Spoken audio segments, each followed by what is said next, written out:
السلام عليكم ورحمة الله وبركاته. النهاردة هنبدأ بأول محاضرة في كورس 3D برنامج أرتكام 2018. هتكون جولة سريعة في كيفية التعامل مع الصور وتحويلها ل 3D. ايه هي المواصفات اللي انت لازم تكون موفرها في الصورة عشان ال 3D يكون مظبوط. في شوية معالجات كده هنعملها. في كذا نوع من الصور. في منهم هيكون هيحول لك الصورة على طول، وفي هيظهر بصورة مجسم بس في بكسلات كتير. وفي طبعا الصور الألوان بتعمل معالجات كده لحد ما توصل للصورة يعني لحد ما تكون مقبولة. هنعرف ازاي برضو موقع تقدر تجيب من عليه كل الملفات الصور اللي انت ممكن محتاجها او التصميمات الجديدة. حاجة كمان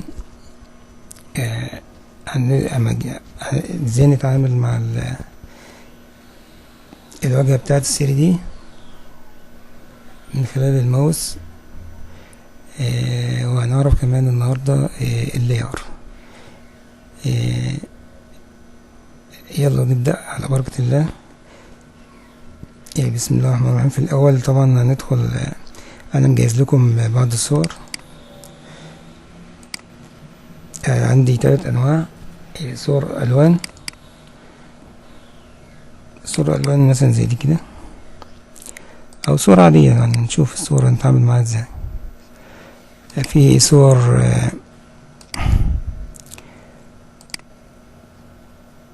أبيض وأسود.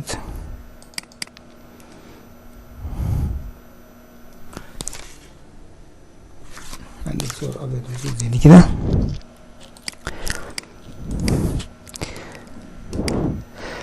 ممكن كمان الصور بقى اللي هي بتكون جاهزة، زي اللي بتكون جريسكي. لو حد بيشتغل فوتوشوب هو بيقدر يكون عارف، بتبقى لونين على حسب اللون الأبيض والأسود بيتم إنشاء الريليف أو المجسم.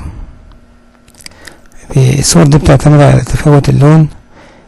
هو بيكون النوع الأول ده نوع من الصور الدبس ما بينجان، يعني بيكون بننشئ الريليف بناء على تفاوت الألوان. بس هل جودة الريليف هتكون ممتازة على حسب توافر الشروط اللي في الصورة. نبدأ إن شاء الله ونشوف بنفسنا الأنواع دي. أول حاجة طبعا هنفتح برنامج الأرتكام.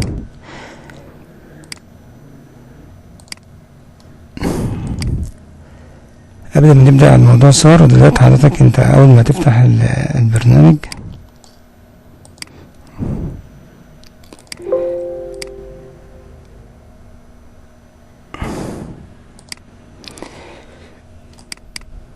هيظهر قدامك الواجهة، بيفتح على واجهة الثري دي.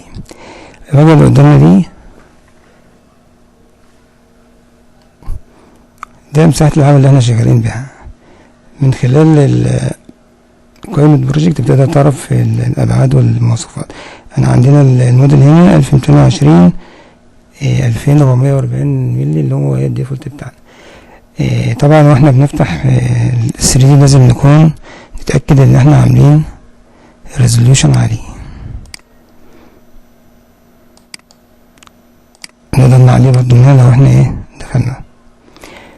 طيب عايز احرك الواجهة اللي قدامي دي، بضغط على كليك يمين مع كليك شمال، واتحرك يمين وشمال فوق تحت كده.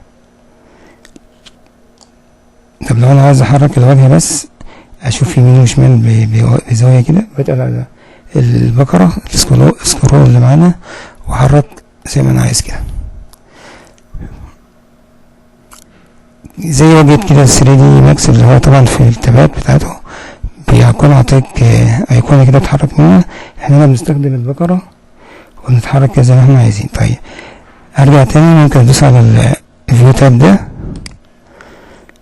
وهنا لو انا عايز، لو عندي الريلف مثلا عايز اشوفه بالجنب مش هيظهر عشان مفيش حاجة. واخر واحدة دي اللي هو ايه ايزومتريك. لو ضغطتها بيجيب لك الريليف كده ايه بوضع الميل. اعمل زوم بالبكر عادي فوق وتحت، زوم زي ما انا عايز كده، بقدر ان انا اتحرك في واجهة الايه البرنامج. طيب نبدأ بقى مع بعض التعامل مع الصور. طبعا في البداية لازم تكون فاتح موديل على قد الصورة او الجزء اللي انت بتشتغل بيه. فانا طبعا لو بعمل امبورت لريليف مثلا مساحته 30 سنتي، فمينفعش افتح موديل كبير عشان احط عليه ايه، لان الريزولوشن كده بيتوزع على مساحة العمل فبيقلل من جودة التصميم. طب مبدئيا كده انا لو جيت عملت امبورت لصورة من الصور اللي هنتعامل مع الريليف، فهنا هضغط على قائمة ريليف واقول له امبورت ايه، هختار صورة، بنتعامل مع صورة. هجيب ملف اللي انا شغال عليه، الملف اللي انا في كورس البرنامج بتاعنا، وليكن صورة الوان، واختار الصورة دي.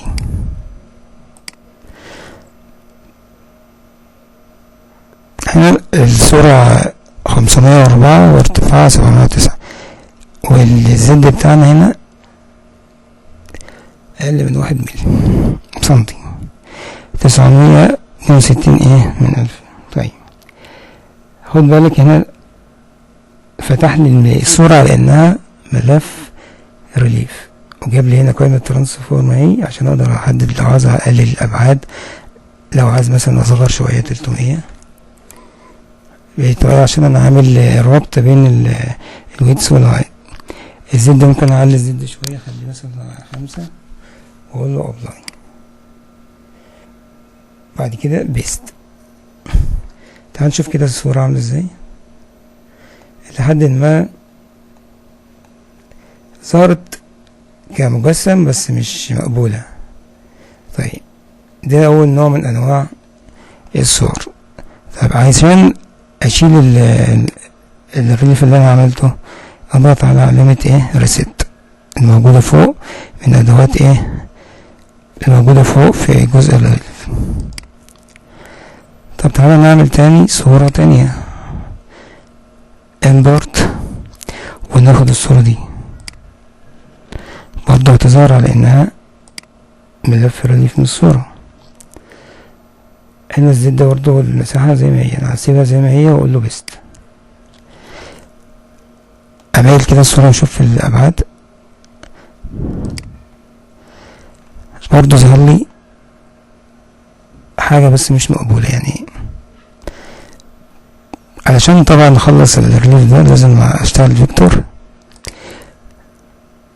من خلال الايقونة دي كده، وابدأ امشي على الابعاد واشيل بقى الزيادات واتعامل مع الصورة. طيب في ايه تاني كمان ممكن نعمله؟ بالنسبة للصور ديت طبعا جودتها مش مقبول، لان فيها اكتر من لون، والمجسم بيعتمد على اللونين بس، وغالبا بيكون ابيض او اسود، اللي هو صور الجري سكيل اللي احنا هنشوفها دلوقتي. طيب انا قلت لك دلوقتي انت هتدخل من الريليف امبورت واختار الصورة اللي انا عايزها، بتظهر كأنها مجسم مش صورة عادي، يعني بيظهر لي بتعامل معاها كأنها ايه ريليف ملف عادي.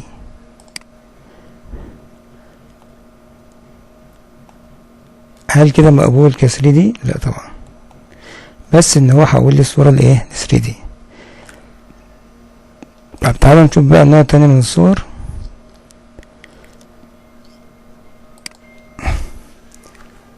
في الحالة دي بقى في طريقتين، يا اما بجيب الصورة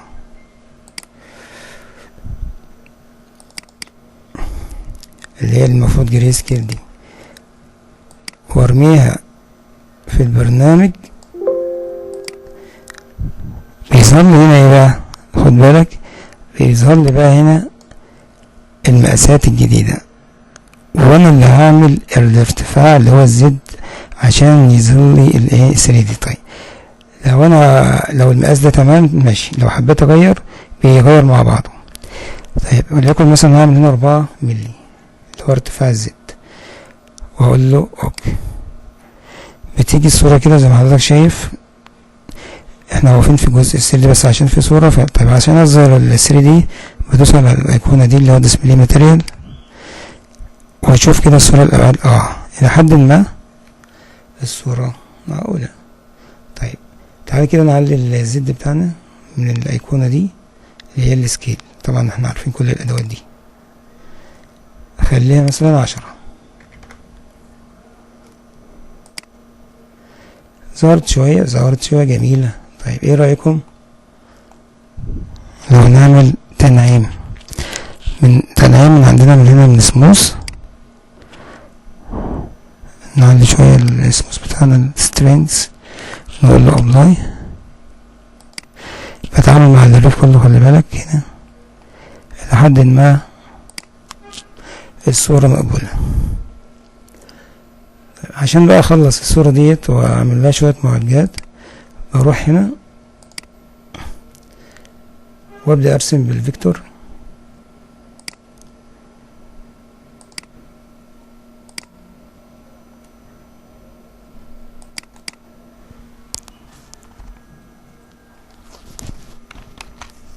نستخدم طبعا ادواتنا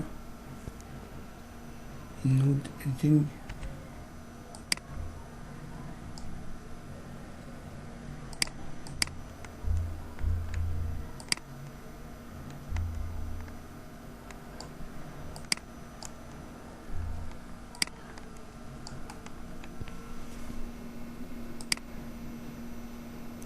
حط كده بس عشان احنا شغالين تبقى عارف.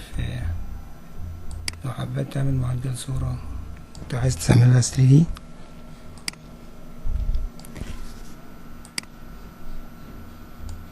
تمام. اخد بقى الشكل ده اكرره مرة 1 2 3 4 5 6 8. لكم عند روتيت هنا سيلكت، اقول له 8.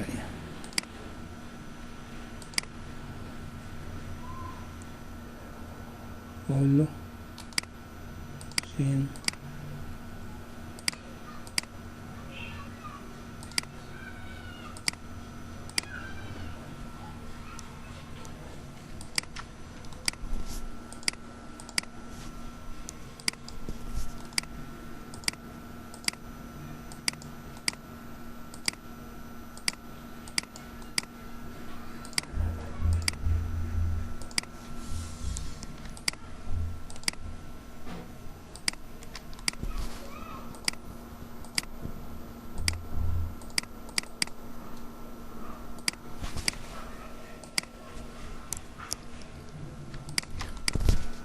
مش مشكلة بقى عادي.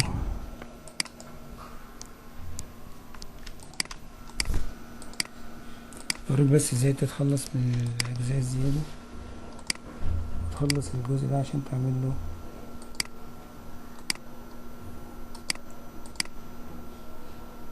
اروح على جزء 3D وامسك الفيكتور كده اظهره من هنا واقول له set outside 0 outside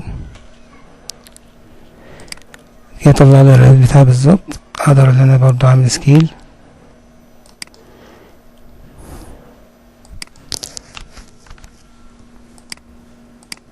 واعمل له سموث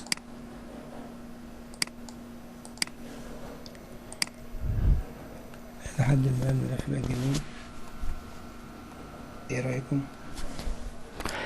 ده طبعا جودة الصورة برضه مكانتش بدرجة 100%، بس قدرنا برضه نعمل من الصورة دي عملنا تصميم. ممكن نشوف صورة تانية وليكن الحشوة دي كده.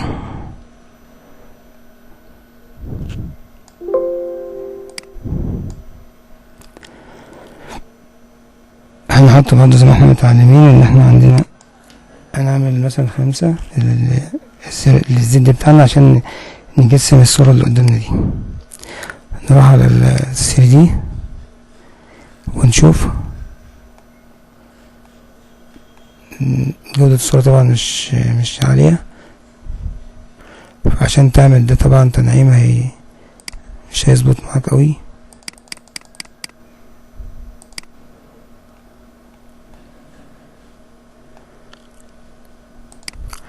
شوف صورة تانية.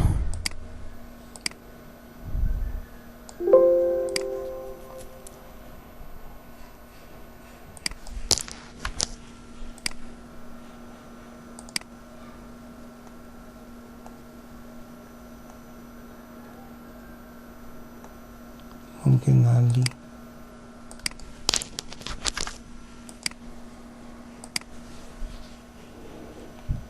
برضه نفس الكلام، الصورة مش مظبوطة، بس إلى حد ما تظبط يعني. تبدأ برضه تعمل المعالجات. المعالجات لحظة.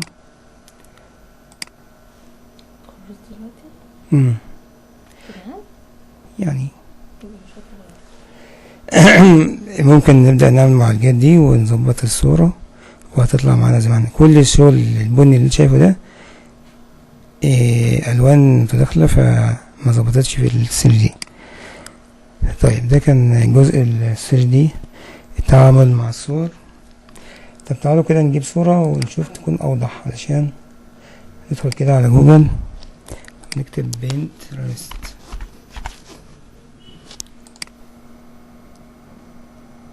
نحاول كده نختار صورة تكون واضحة. طبعا النت طبعا 0. هجيب لكم صورة تانية على النت يشتغل. وليكن مثلا الصورة دي.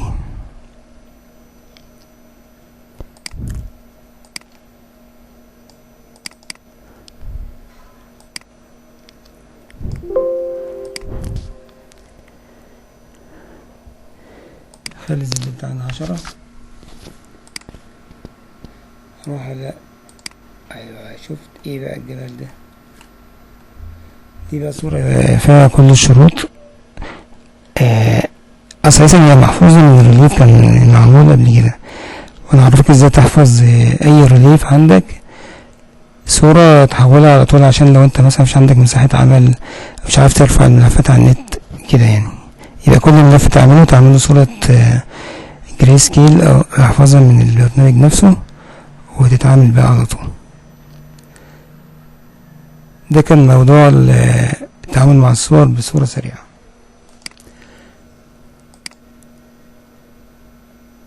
النت مش مظبط معانا ولا ايه؟ طيب الجزء التاني ان شاء الله اللي هنتعرض ليه هيكون في الجزء اللي جاي ان شاء الله على طول.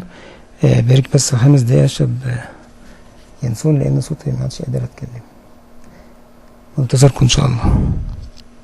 يا ريت بقى نطبق الحاجات اللي احنا خدناها دلوقتي في خلال الربع ساعة دي.